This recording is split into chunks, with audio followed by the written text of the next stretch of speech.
Hi there, it's me Audrina Lane again, and I'm here back to read you the next chapter from my debut novel, Where Did Your Heart Go? And we're up to chapter 46.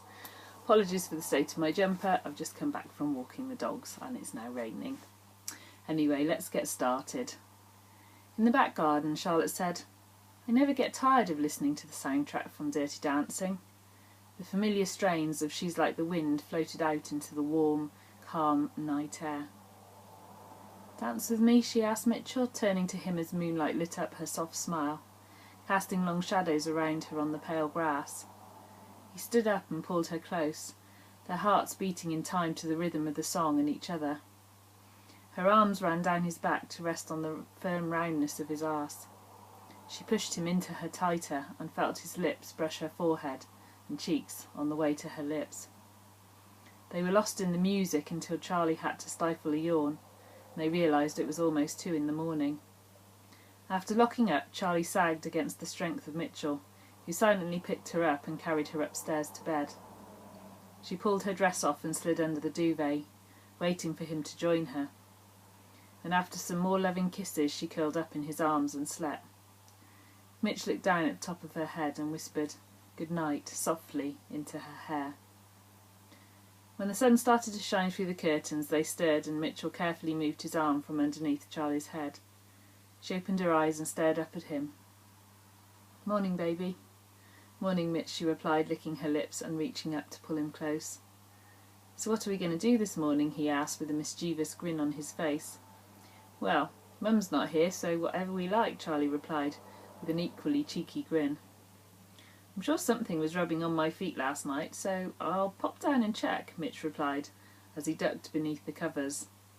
Charlie lay still, giggling softly as she waited for his first touch with eager anticipation.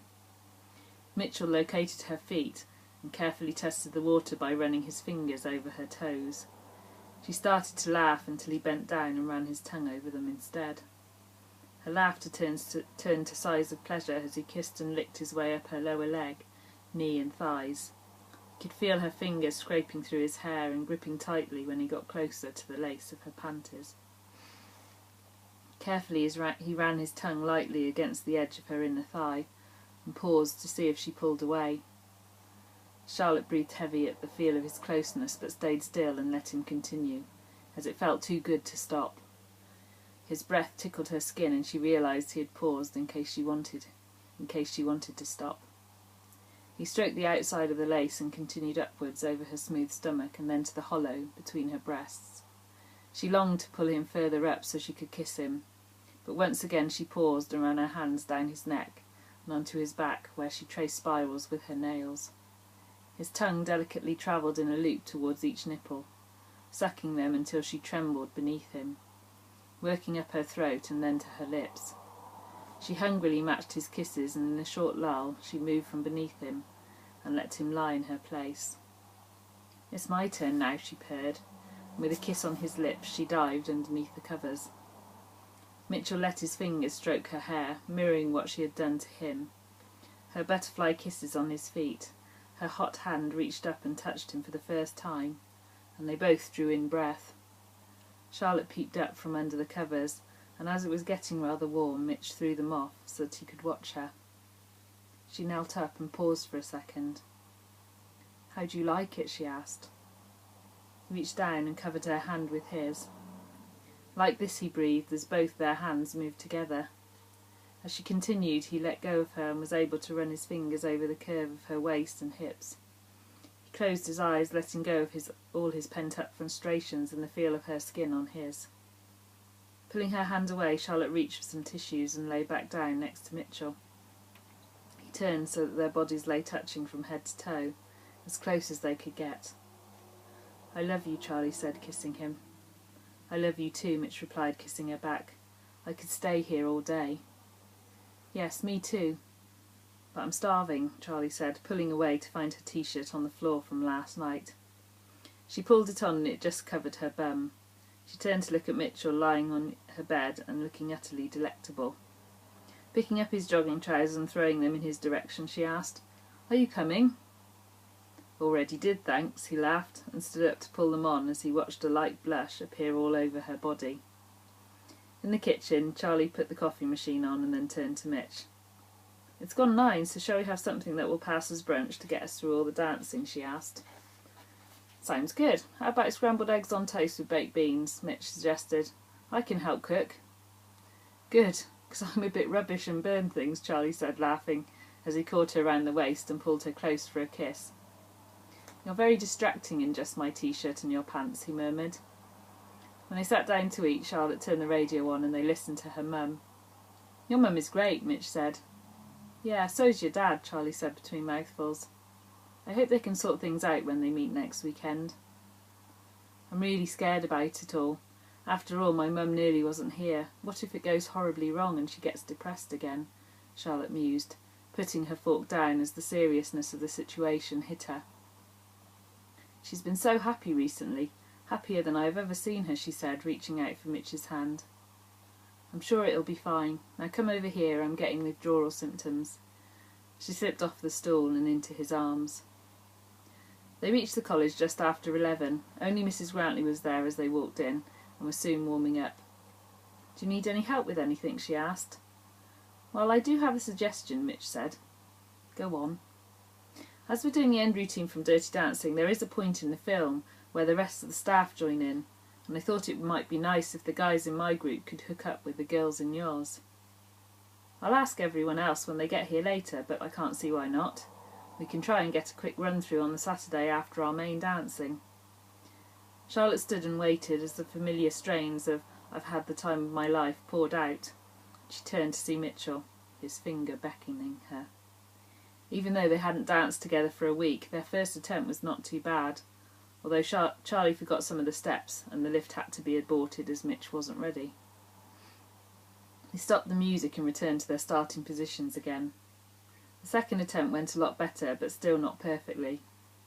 As they walked back again, Charlie reached out for Mitchell's hand and pulled him close to whisper, "Can't wait to get you naked later." She watched him smile and visibly relax, and this time as the music flowed, so did their bodies. As Charlie ran towards Mitch for the lift, she knew it was going to be perfect, and then as her feet left the ground, she soared above his head.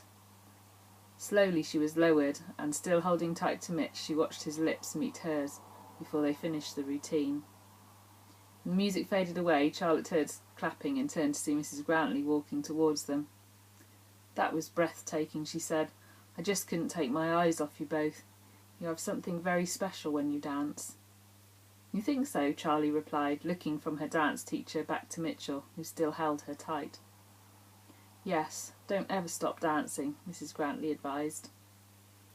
Mitchell held Charlotte even tighter when he heard the comments, and as she turned to look at him, he nodded and whispered softly, "I'll never let you go," his lips tenderly brushing over hers. With Mitchell watching from the sidelines, the girls went through their dance to Umbrella, and then changed into their costumes for a dress rehearsal. Mitchell took the chance to admire Charlie's body in the tight red shorts and bra tops that they all wore, as they moved with ease, despite the use of umbrellas as props. Then, after a quick change into their suits, they were the female equivalent of Bond, their sharp shooting in complete contrast to the melodic Skyfall. It worked brilliantly, and Mitch admired the skill in Mrs. Grantley's choreography. As Charlie walked over to her bag, she pulled her final costume out, and then another, and handed it to Mitchell. "We got you a costume. I hope it fits okay." "I'll soon let you know," Mitch replied as he took the aviation-style jumpsuit and held it up. It was perfect. His jumpsuit was perfectly intact, but looking across at the girls, and especially Charlotte, he saw they all wore identical jumpsuits, but with rips and tears in various places. The wigs they wore completed the whole look, with ragged edges and darkened fringe. The darkness of the hair only heightened the paleness of Charlie's skin, but she still managed to stand out from the rest. Once in place, the haunting melody of "Take My Breath Away" flooded the hall, and Charlie was lost once more in the lyrics and the dance. She almost floated across the wooden floor and made the final leap into Mitchell's arms, her body lowering gently back to earth. Their first run-through had been perfect, and they all took a moment to realise this before breaking into huge smiles. "Let's leave it there, girls. If we practice any more today, it will only end up getting worse," Mrs. Grantley said. Now if you want to take a break, Charlie and Mitchell are happy to show you their dance. The girls quickly headed out to change from their costumes into their normal dance clothes, while in the hallway Mitch reached for Charlie and pulled her close. "Let's be perfect," he said. "Yes," she replied, his lips catching hers in a perfectly wonderful kiss. They walked back in to find all the girls sat waiting on the chairs at the back of the room. Taking their positions, the music started, and once again the performance exceeded even their expectations. As they finished, the hall erupted under applause from the very critical audience. Breathing heavily, they collapsed on the floor together. "That was even better than earlier," Mrs. Grantley said over the applause. "Thanks," they both replied, catching their breath. "Gather round, girls, Mitchell has a proposal for you," Mrs. Grantley said. Even though his heart was still racing, Mitchell cleared his throat. "We thought it might be a good idea for you to join up with the guys in my group, and after we've done the lift, you pour in from either side of the stage, just like in the film." "Cool," replied Julia, "count me in." "Oh yes, and me," chimed in Lucy, and then all the rest. "Great, that's decided then. We'll probably have to sneak a practice in on the Saturday at some point," Mitchell said, smiling over at Charlie. As the rest of the group gathered their bags and belongings together, Charlie and Mitchell stood up and held each other tight. "This is my dream come true," Charlie whispered as she hugged Mitch tight. "Thanks for finding me." "I think you found me too," he said, his eyes full of love and desire. "Shall we go home now?" "Yeah, really need a shower and to lie in the sun in the garden," Charlie said as they headed for the bike. So, things are hotting up for the dance competition, and what is going to happen there? Well, a few more chapters and you'll have to wait and see. Obviously, if you want to wait, I'll be reading the next chapter next week here on YouTube, so please feel free to like, share and subscribe to my YouTube channel. If you really can't wait now and you really want to get to the end of the story, then you can buy a copy of the book on Kindle on Amazon. I think it's only 99p or something like $99. I mean 99 cents, not $99. Blimey, that would be an expensive book. So 99p or 99 cents will get you the first book as an ebook, or you can buy the paperback also on Amazon, or if you would like a signed one, then please don't hesitate in getting in contact with me. I'm on Facebook, Twitter and here on YouTube. Anyway, that's it for now. I'll see you again next week. Bye bye.